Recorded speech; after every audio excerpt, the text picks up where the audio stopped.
Is any part of our government actually working with aliens, if you want to use a shorthand term? It's not a good term, but let's say aliens. Just for a moment, let's just imagine that possibly they actually went to the dark side. Historically, this five-pointed star was man, right? It meant man. It's the good thing. And if you flipped it upside down, the upside-down five-pointed star with the goat, with his chinny chin chin and his ears and his horns, was the sign of Satan worshippers. It was a satanic star. Now, you can see on the American flag, our stars are right side up. All across America, you'll see symbols with five-pointed stars. The stars are right side up, the man stars. But around the year 2000, the Republican Party changed their logo from the stars being right side up to the stars being upside down. Coincided with the coming on the scene of George W. Bush and Karl Rove. Very strange. Julian Assange is in the news again with some disturbing new revelations about Google and the company's relationship with the U.S. government. May we pray together. Mother Earth, we gather today in your redeeming and glorious presence to invoke your eternal guidance in the universe, the original creator of all things. May the efforts of this council blend the righteousness of Allah with the all-knowing wisdom of Satan. Now, as you know, the title of this presentation is The Grand Design. But I should explain at the outset that the real subject behind this title is U.S. foreign policy. Now, I realize that there are some who might think that I was trying to be funny or sarcastic with that statement, because for a long time there's been a generally accepted view that our foreign policy has been so bungled and confused that it couldn't possibly have followed any design, much less a grand one. Ladies and gentlemen, the purpose of this presentation is to show not only that there is a grand design, but that it has been the consistent, dominant force behind absolutely every major move by the United States in the foreign policy field since at least the end of World War II. Senior executive of Google was literally in bed with the State Department.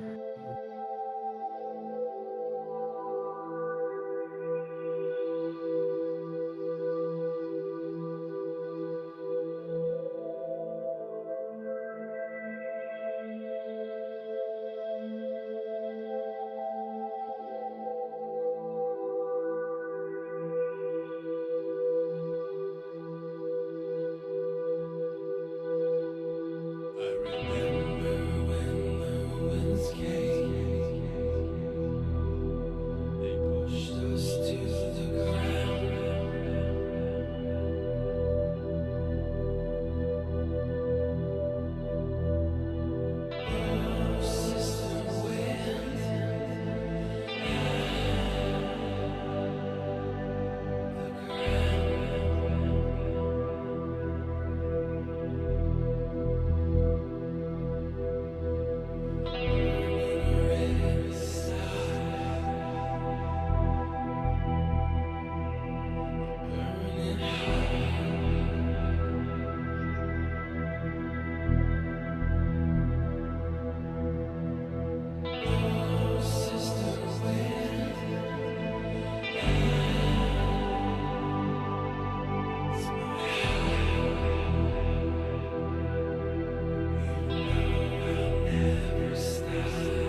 when Google met WikiLeaks. Assange writes about his meeting with the now chairman of Google, Eric Schmidt, back in 2011 that lasted several hours and covered a whole host of topics ranging from Bitcoin to the Arab Spring.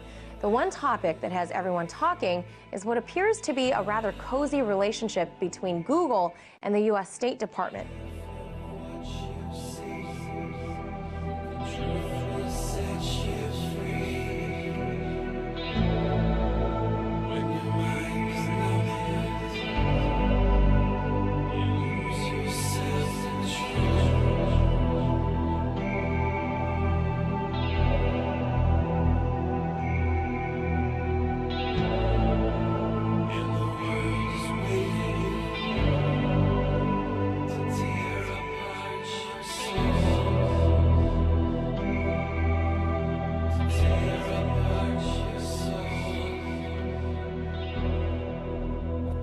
What does the world look like?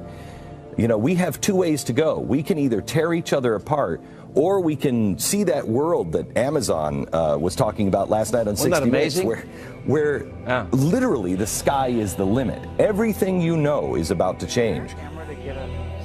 This is a developmental system made by MC10, and it has an antenna and some sensors embedded in it. And what we plan to do is work with them to advance a tattoo that could be used for authentication.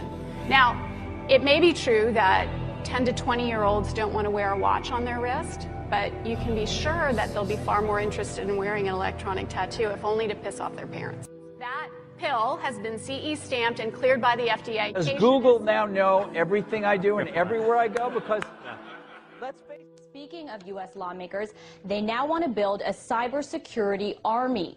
The House passed a bill to recruit more cyber warriors and to start a new agency to deal with the growing alarm over the United States' vulnerability online. But it sparked concern that this may infringe on people's privacy. Radio host Alex Jones joins us live from Texas. He's one of these people who's concerned this will do more harm than good. Mr. Jones, thanks for joining us. Why are you concerned about this? Well, I'm concerned because almost a year ago, Obama's new head of cybersecurity resigned. This is in the Washington Post, saying the Pentagon is taking the internet over. So they're telling the public it's to stop Chinese and Russian cyber attacks that are basically non-existent. That's just the cover. It's a false flag. The real architecture of this is the NSA and the Air Force are building more than a dozen centers around the country, one just a few miles from me here in Austin and San Antonio, that are spying on the American people with Google, that are tracking everything we're doing. The United Nations, that's controlled by the big central banks that run our nation, have called for a net ID or an internet ID more draconian than Chinese net censorship. Australia, Italy have passed draconian internet laws that are more oppressive than even China. So what's happening is, and Cass Sunstein, the White House regulations czar, has written 2 white papers saying this, the system is discredited. The mainstream TV in our country, the mainstream newspapers are literally going bankrupt because no one believes them anymore about greenhouse gas, ClimateGate hoaxes, swine flu hoaxes, banker bailout hoaxes, the government health care hoaxes. The people are awake, and so Northcom and Homeland Security are mirroring what's happening in England, Australia, and Italy, and coming in with net surveillance and an attempt to set up Internet 2 to restrict free speech. Time magazine is calling for restricting free speech right now. So the unthinkable is happening. The so-called Western democracies are falling into Hitlerian or almost Lenin-esque censorship and tyranny. It's really happening, but the genie is out of the bottle. The train has already left the station. The people are aware of the New World Order's criminal activities, their hoaxes, and it's not going to work. So cybersecurity, according to the former head of it, who valiantly resigned, is a Orwellian police state takeover of the internet, because the people are communicating with each other and exposing the corruption and saying no to the fraud. Our corrupt government is illegitimate and is aware that a peaceful renaissance, a revolution of awakening and understanding, similar to what happened in the lead up to 1776, is taking place. Calling this pairing the latest odd couple, Google is turning to the National Security Agency, who you heard Mr. Jones mention just a minute ago, to protect itself from hackers in the wake of a cyber attack it believes came from China. Now, the NSA conducts surveillance and code breaking for the federal government, but it also has a long history of spying. Here to talk about the pairing is historian Webster Tarpley. Webster, thanks for joining us. Now, this is kind of a turnaround for Google, who has really not been in cahoots with Washington before over surveillance. In fact, they've resisted them significantly. So what does this mean that they're, in essence, turning to the enemy for help? Let me say, first of all, I think quite the contrary. They've always been intimately linked and may indeed have been founded by the U.S. intelligence community, as I'll try to show. Remember, now, this is the National Security Agency. It used to be the most secretive. This is cyber espionage, and their mission is quite simply to monitor everybody's electronic communications, everybody's SIGINT, as they call it. So it's hard to imagine how they can object to somebody hacking when their mission is basically to hack the entire world. Well, couldn't you argue they know it best, so they would be able to fight it best? Well, this is, of course, a policy of confrontation with China, which is now opening up a cyber warfare theater, which I think is absolute folly. The news is that Google is now openly in alliance with the NSA in response to these attacks, which Google claims, and I stress that because there's no independent confirmation of any of this, Google claims that China hacked Google, and now they're joining with the NSA. What we learned from the Washington Post article of February 4th is it's not for the first time. We're told that over the past decade, not just Google, but Silicon Valley companies in general have been turning to the U.S. intelligence community, the NSA, for guidance and protection. And we're also told that it's not just the NSA, but the NSA is the lead agency of the entire U.S. intelligence community. So we've now got a cartel where Google joins with the NSA. It's a cartel sponsored by the CIA, the NSA, and they're going to essentially engage in cyber warfare with China. What they hope to gain from this, I do not know.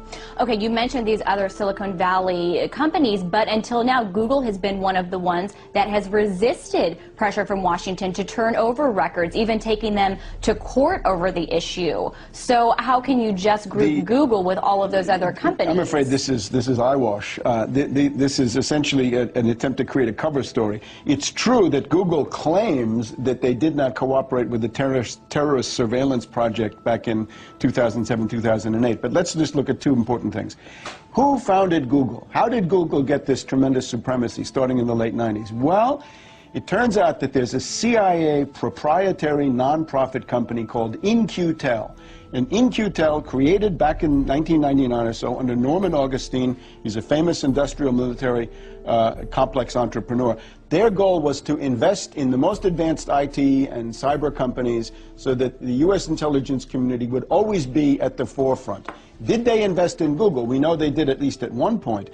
CIA created Project Keyhole, the satellite imaging of the surface of the Earth. Project Keyhole was sold to Google, and it became Google Earth.